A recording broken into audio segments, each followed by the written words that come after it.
عمران ابن حسین بیماری بواسیر داشتند.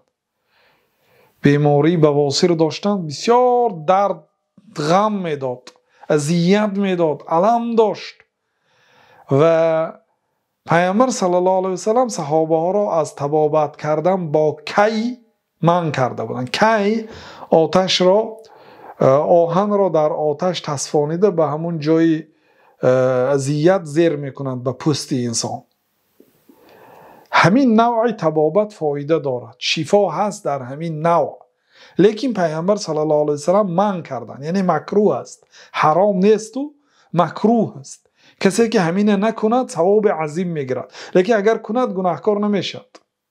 کی یک نمودی طبابت. بنابراین از جمله 70,000 نفر آدم هایی که به جنت به حساب و کتاب میداره اونایی که کی نمیکنند.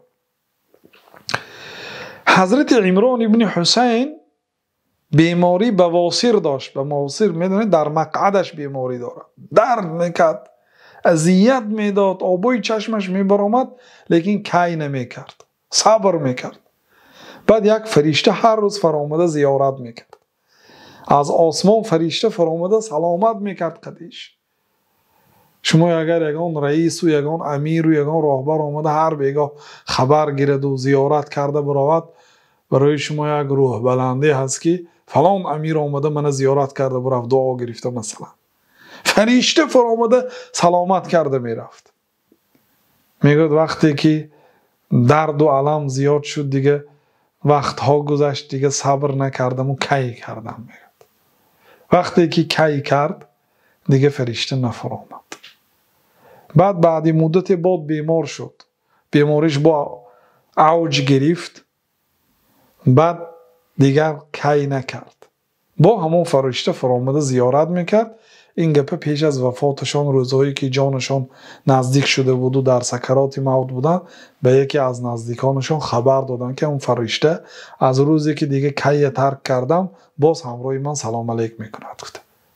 بنابراین یکی از استادان بزرگوار ما وقتی که ما دانشگاه بودیم نصیحت کرده بودم استاد ما که استاد شما هر شب تهجد خوانید، وقتی که به وطن میرید تهجد خوانید، بعد سحر نماز بامداد رفته در جماعت خوانید و تا آفتاب برآمدن در مسجد به مردم درس دید.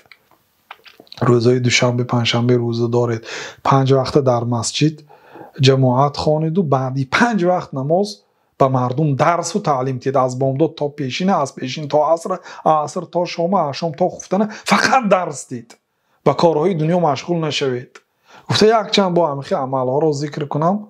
اون استاد ما گفته بودن که این خیل کنم فرشته ها فرامده سلامت میکند. گفته بودن واقعا چه خیلی که پیامبر صلی الله علیه و سلم در حدیث حنظله و ابوبکر، وقتی که حضرت حنظله به نزد ابوبکر میرد و میگوید که حنظله منافق شد، میگوید بعد ابوبکر میگن که برای چی منافق شد؟ منافق درویه، در نزد رسول الله دیگر رو دارد، در پیش خانهش دیگر رو دارد. منافقان میخه بودن آخر گفتن که ما ایمان آوردیم، ما مومن هستیم، لیکن آنها به الله و رسول صلی الله علیه و سلم روز قیامت ایمان نداشتن. بعد برای چی میگن ابوبکر؟ حنظله میگه که آخه ما در نزد رسول الله صلی الله علیه و سلم دیگر خیل آدم، وقتی که به خانه و به بازارها میبینیم دیگر خیل آدم. یعنی در مسجد وقتی که صحبتی رسول الله صلی الله علیه و سلم میشنویم یا آدمی به تقوا میشیم یا دیگر میشیم، با بعد 2-3 روز بازارهای کوچه ها میگردیم دیگر آدم میشیم. مگر این منافقی گری نیست؟ به حضرت ابوبکر درست میگوی. گفتن بیا به نزد رسول الله صلی الله علیه و سلم رفته میپرسیم. گفته آمده پرسیدن.